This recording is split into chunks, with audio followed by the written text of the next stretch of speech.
Future faking, future faking.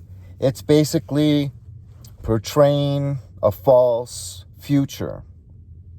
And the narcissist will use what they learned about you during the love bombing phase. During the love bombing phase, they're totally alert.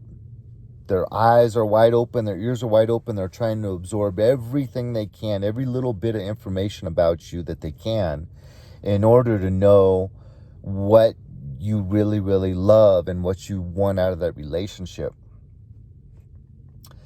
So they'll ask a lot of questions, like they're enamored with you and they just can't get enough about you, which feels really good on the receiving end because, this person is so interested in me, and they're just so inclined to have an open ear and really is attentive.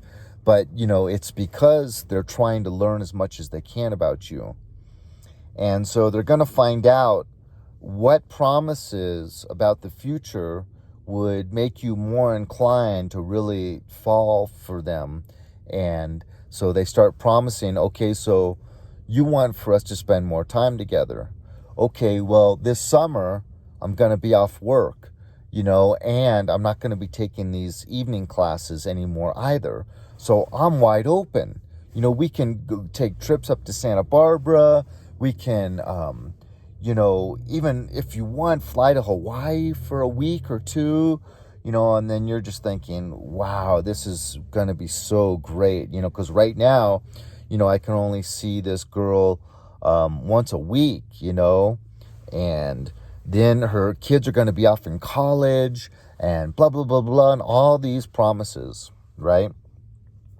So that's really, really common in relationships, that you're going to be getting this future faking.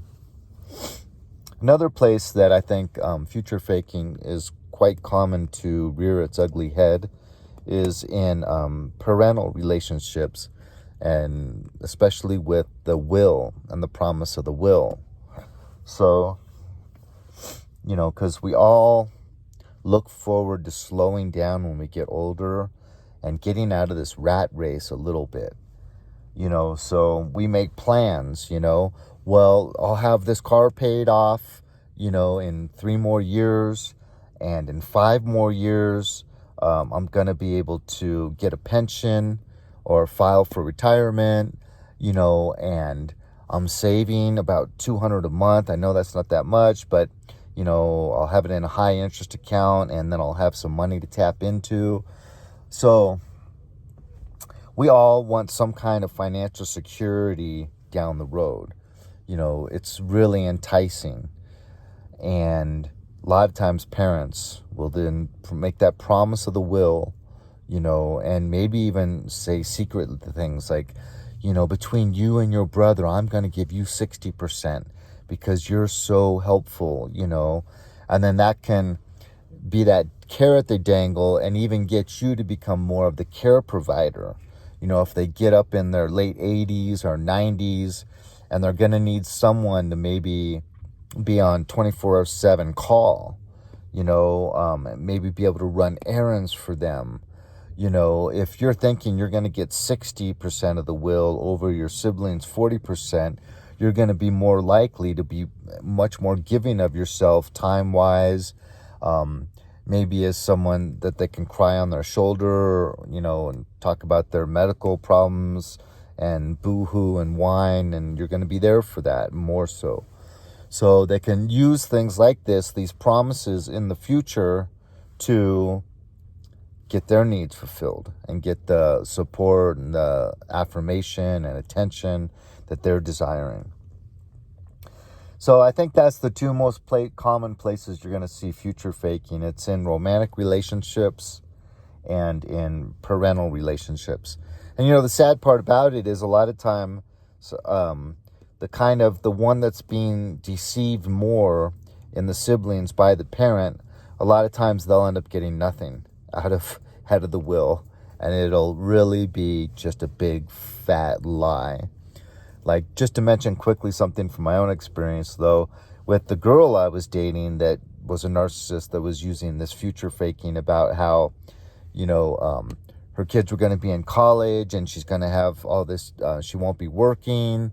It was all completely a lie, because she ended up applying for a summer job, which she got, and then applying for some training in evening classes. So the promise of having just total free time was the exact opposite of the reality. And I think you'll see that a lot too with these parents and the promises of the will. It's a complete 100% or 180 degrees from what the truth is going to end up eventually being. Because then it's like almost from the grave, they can still get that dig, and really screw you over even from the grave. And it's like they're going to be laughing at the funeral, or when the will's being read, They're going to make sure that their spirit's there, and they're going to see that look on your face and just, yeah, got him again. So that's future faking. Hit like or dislike, leave a comment, subscribe, share this video, and I will talk to you later.